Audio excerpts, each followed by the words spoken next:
Salut à tous! Aujourd'hui, ça fait un petit moment que j'ai pas fait de vidéo. Puis aujourd'hui, je trouvais que c'était une belle occasion, vu que c'était les fêtes et puis que j'étais en congé, pour vous faire une petite vidéo sur les écuries froides et sur ma routine finalement du matin avec les chevaux. Je me lève tôt le matin pendant la semaine, le week-end un peu plus tard. Mes chevaux ne sont pas du tout dépendants de l'heure pour la nourriture. Ils mangent quand j'arrive et puis quand surtout j'ai le temps. En général, la semaine, c'est entre 5h30 et 6h30 qu'ils mangent. Et le week-end, c'est environ sur le coup, entre 8h et 10h. Alors, voici ma petite routine le matin. Donc, je me lève, je vais aux écuries.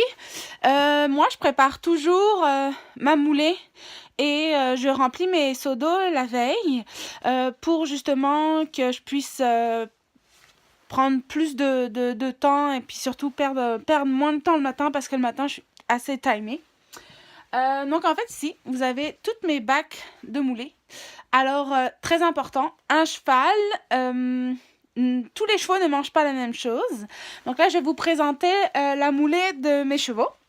Donc j'ai plusieurs types de chevaux. J'ai un thoroughbred qui a un transit très rapide puis qui est quand même assez nerveux. Donc pour pouvoir le garder dans un poids idéal, lui il a 3 moulées différentes. Donc il y a ça, la mélacée qui est au goût de tout le monde. Je lui donne ça. Je lui donne ceci. Okay.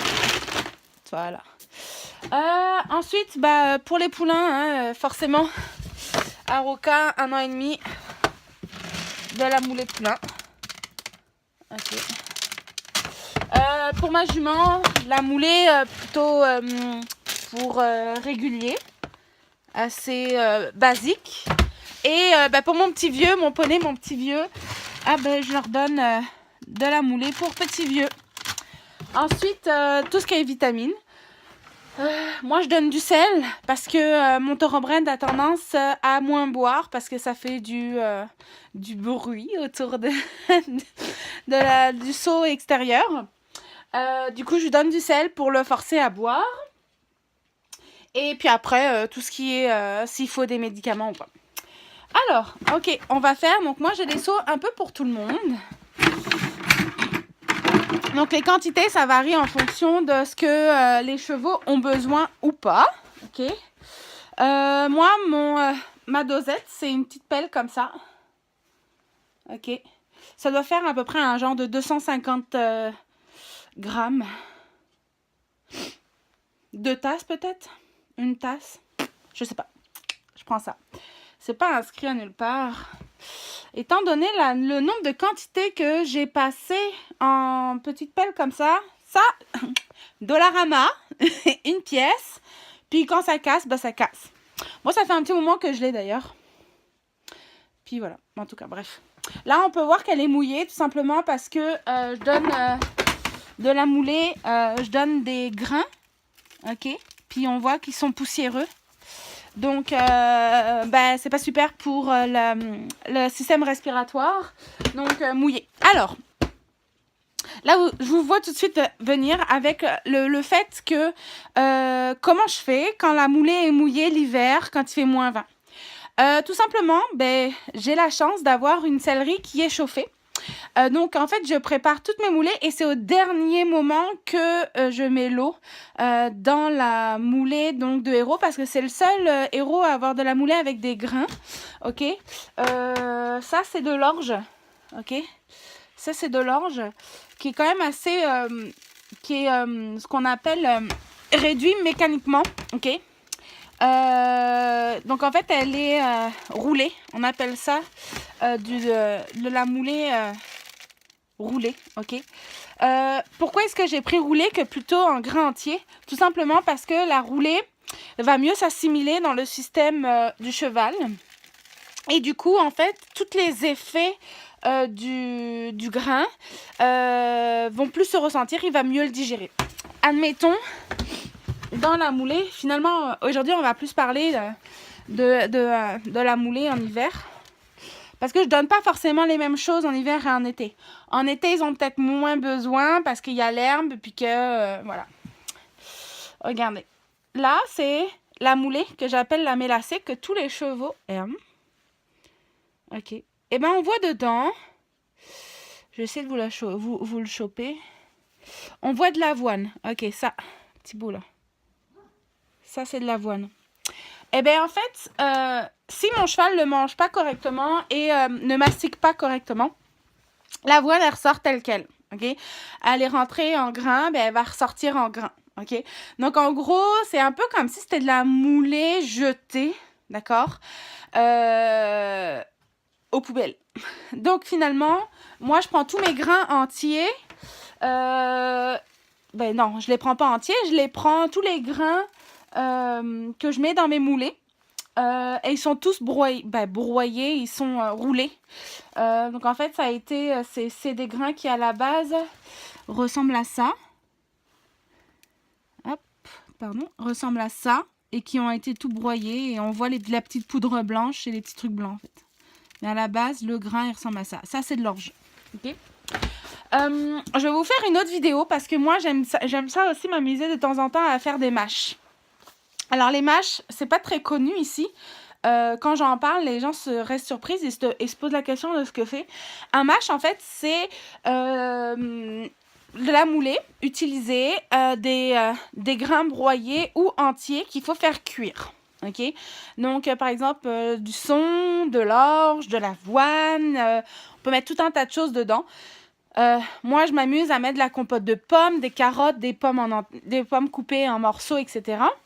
Et il y en a qui peuvent mettre de la mélasse, du sirop, du miel, n'importe quoi. OK? Sauf que la mâche, c'est la cuisson donc, des grains. Donc, on peut les prendre en entier parce que les grains, avec l'eau, vont gonfler. Et du coup, ça va faire comme péter l'écosse du grain. D'accord? Ça, la mâche, en fait, c'est super bon quand tu rentres en hiver ou que un petit peu de temps en temps en hiver. Ça nettoie tout le système digestif, ok? Puis ça fait beaucoup de bien au transit, d'accord? Ça va vraiment essayer de le nettoyer au maximum, puis ça va aider à... Bref, ça va aider, quoi. Je vous ferai une vidéo un peu plus là-dessus parce que c'est quand même un peu plus touché que ce qu'on pense. Mais j'aime bien faire ma propre mâche en fait. Ok, ça me permet de prendre les quantités puis de voir aussi parce qu'ici, de toute manière, quand je parle de mâche, les gens ne savent pas ce que c'est. Et quand je leur demande s'il y a de la mâche déjà toute prête, donc genre des quantités de grains associés les uns aux autres, par exemple 2 litres d'orge, 2 litres de son, 2 litres de machin, 2 litres de ceci, nanana. Les gens ne savent pas ce que c'est. Puis, ce que j'ai remarqué aussi, c'est que les chevaux n'aiment pas forcément toutes les mêmes compositions. Ce qu'il faut voir aussi, c'est que la mâche, c'est quelque chose qui aide le transit, mais attention, si on en donne trop, il y a des chevaux qui vont être trop gourmands, puis ça peut créer des petits maux de ventre. Donc, au début, quand les chevaux ne savent pas ce que c'est, il faut en donner des petites quantités. Puis, la cuisson est super importante. Des fois, ça peut prendre entre 2 à 3 heures, d'accord? Avec de l'eau. Donc voilà, donc en fait là, ici c'est toute ma partie où je prépare ma moulée des chevaux, donc le soir pour le matin, et comme le matin j'ai pas le temps, le soir je suis plus tranquille. Donc après, la première chose que je fais, donc je donne manger à mes chevaux, parce que mes chevaux sont dehors, cet hiver ils sont dehors, jusqu'à ce qu'il commence à faire vraiment trop froid. Ensuite, la deuxième chose que je fais, parce que quand tu as une écurie froide, les chevaux, quand ils sont en dedans, il faut qu'ils aient de l'eau. Ça, c'est super important. Donc, j'ai des chaudières comme ça, avec des résistances, d'accord? Et j'ai mes petits bacs ici, hop, toujours avec du sel. Donc là, on va aller voir une chaudière pour chevaux. Donc, voilà. OK. Là, je ne sais pas si on va bien voir, parce que c'est quand même... voilà. OK. Chaudière où je mets l'eau avec résistance, d'accord? Ça, ce sont des résistances qui ne chauffent pas l'eau, elle conserve à peu près un 5 degrés. D'accord? Donc, voilà comment moi, mes chevaux ont l'eau l'hiver au box dans une écurie froide. Donc, s'il fait moins 20 dedans, ils auront toujours de l'eau parce que l'eau est gardée constante avec ça. La chaleur de l'eau est gardée constante avec ça. OK? Non, ça ne consomme pas plus d'énergie que ça parce que je n'ai pas pris un système qui chauffe. Ça garde la température de l'eau ambiante. Ça, c'est super important. Tous mes chevaux ont, donc vous voyez, on a des prises électriques pour justement... Oups, j'ai un peu de misère. Hop, prise électrique pour chacune de mes chaudières. Dans chacun des box. Vous voyez, hop. Ici, tac, chaudière. Ça, c'est pour mon poney. il a moins de besoin. Hop, chaudière, prise électrique. Chaudière, prise électrique. Concernant la moulée, le sel. OK. L'eau salée, caporal. L'eau salée, c'est quelque chose qui ne gèle pas. D'accord? Donc, moi, j'ai décidé, comme Héros, il mange de la moulée avec de l'eau. Quand je rajoute du sel dedans pour le forcer à boire, eh bien, ça évite que la moulée... on s'entend, hein? Il y a une certaine température où c'est sûr que ma moulée, si elle reste dans mon écurie froide, elle va geler, OK? Mais ça peut prendre à peu près 10 à 15 minutes avant que ma moulée gèle. Donc, dans chacun des mangeoires, bloc de sel. Au début, je mettais ça là-dedans. Hop, je mettais ça là-dedans.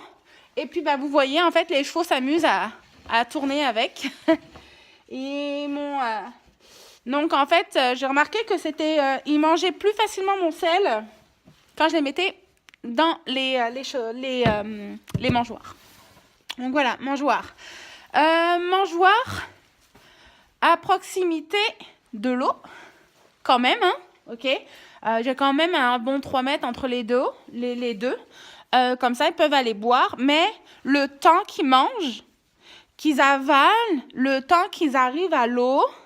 Ça prend un peu plus de temps, donc peu de chances qu'ils me fassent des bouchons œsophagiens.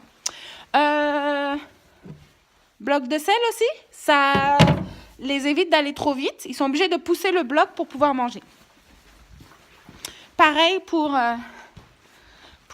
Aroka.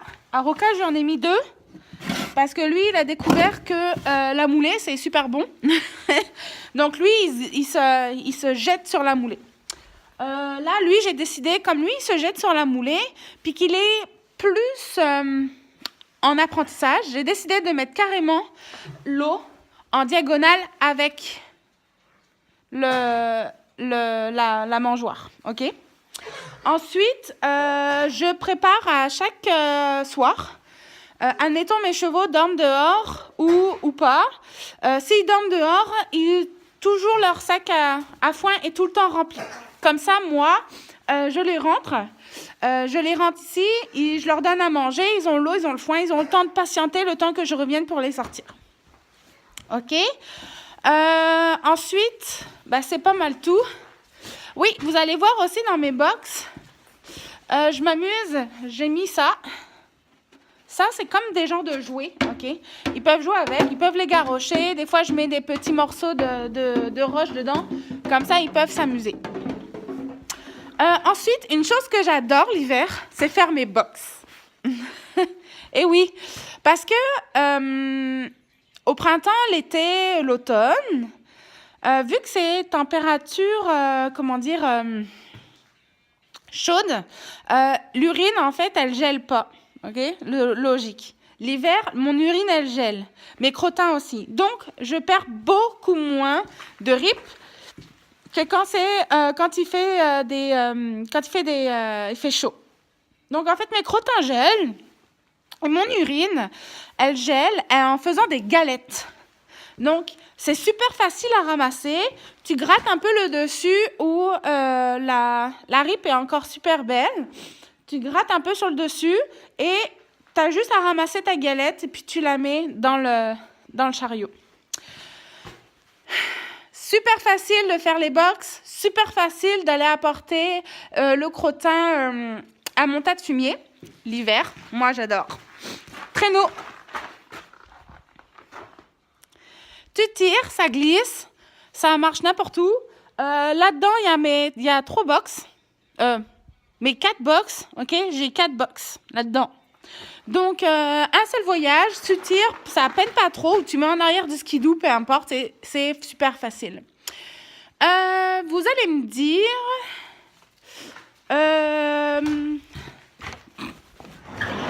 box, nettoyage des box, ok? Moi, il y a 2 choses primordiales pour moi. J'ai fait les essais. Je suis allée chercher de la RIP chez un distributeur. Au début, je voulais vous montrer, puis après, j'ai décidé de ne pas vous montrer parce que j'ai pas envie de faire de publicité et puis que les gens pensent que c'est moins bon ou pas. J'ai acheté de la RIP large avec des gros copeaux et de la RIP fine. Définitivement, je préfère largement la RIP fine, beaucoup plus facile à trier que de la RIP large, ce qu'ils appellent large. Ok, la RIP large, ça n'en est pas. Hein. Ok, la RIP fine, ça ressemble à ça. Ok. Ok. Et la RIP, la grosse RIP, j'en ai dans le box ici. Malheureusement, j'ai manqué un peu de RIP. Et puis là, quand je suis allée l'acheter, je me suis rendu compte qu'ils n'avaient plus... c'est vraiment des gros copeaux, hein. Regardez. Je retrouve des gros copeaux comme ça dedans. Pour ma part, je la trouve beaucoup moins absorbante. Et quand je nettoie mes box, j'ai beaucoup de pertes qui restent dans mes fourches de ma pelle pour nettoyer. Donc, pour moi, ça, c'est économiquement, c'est moins intéressant que moi. Pour moi, beaucoup de pertes là-dessus. Sinon, moi, je trouve ça super facile d'avoir des chevaux l'hiver, justement, parce que j'ai mes systèmes pour chauffer l'eau dans mes box qui marchent bien. Ma moulée, elle gèle pas parce que j'ai la chance d'avoir une sellerie qui est chauffée. Donc, du coup, j'ai moins de stress là-dessus. Est-ce que la moulée pour héros gèle? Ensuite, donc j'ai mon eau. Je prépare mon eau tous les soirs. Au cas où mes tuyaux gèlent pendant la nuit. Ils gèlent pas parce que l'année passée, ils gelaient. Parce que quand j'ai fait faire... ça aussi, je vous ferai une vidéo sur la construction d'une écurie. Faut penser à ça. Quand on fait construire une écurie, qu'on décide de faire venir l'eau à l'écurie, il va falloir mettre des tuyaux pour faire venir l'eau directement de chez nous. Nous, on a mis des tuyaux qui étaient trop petits, donc on n'a pas été capable de faire le raccord avec les tuyaux d'eau. Du coup, on s'est retrouvé qu'on avait fait passer des tuyaux pour rien. Donc, on a dû refaire un trou dans nos murs pour pouvoir faire passer l'eau. Et on s'est retrouvé que finalement, on avait des tuyaux d'eau qui sortaient à l'extérieur. Donc, même avec des résistances, des fils chauffants en dedans, ça n'a pas fait la job. Donc, on a dû créer une petite cabane autour des tuyaux, isolée, puis tout ça, pour réussir à avoir l'eau. Et à date, on a eu déjà un moins 30, je crois, moins 35, mais on a de l'eau à l'écurie. Donc, finalement, c'est pas si mal, ok? Mais ça, je vous ferai une vidéo sur la construction et les aménagements. Donc là, on a fait la moulée, on a fait l'eau, on a fait nettoyage des box avec la RIP. Comment est-ce que j'ai apporté ça? Le foin aussi. Et moi, j'ai décidé de vous montrer aussi. Beaucoup de personnes qui m'ont posé des questions suite à ma vidéo pour les filets Nagbag pour les chevaux. Ils m'ont posé souvent la question à savoir si ça faisait la job. Puis les 3/4 des gens préfèrent prendre des anneaux en ferraille parce que c'est mieux, puis c'est plus économique et parce que soi-disant les filets gèlent. Écoutez, moi j'ai 4 chevaux, j'ai mon filet à foin qui est ici, ok. J'ai pas un seul trou dedans. La qualité est de même, ok. C'est ok. Il est un peu plus dur parce que il durcit un peu, mais j'en ai un autre. Donc quand l'autre il fait pas la job, l'autre est trop dur ou admettons, il finit par briser ou peu importe, ben là, je suis capable de le changer. Et ensuite, on m'a dit, ouais, mais c'est parce que les filets, ils finissent par geler au sol. Regardez, la preuve. Regardez, ça gèle pas du tout, ok? Donc, moi, les chevaux font assez de remue-ménage dans mes filets qui fait que ça gèle pas du tout, donc super facile à enlever. Puis vous voyez, hey, toi là, vous voyez, regardez, il marche sur les filets. Regardez comment ma jument, elle mange le foin.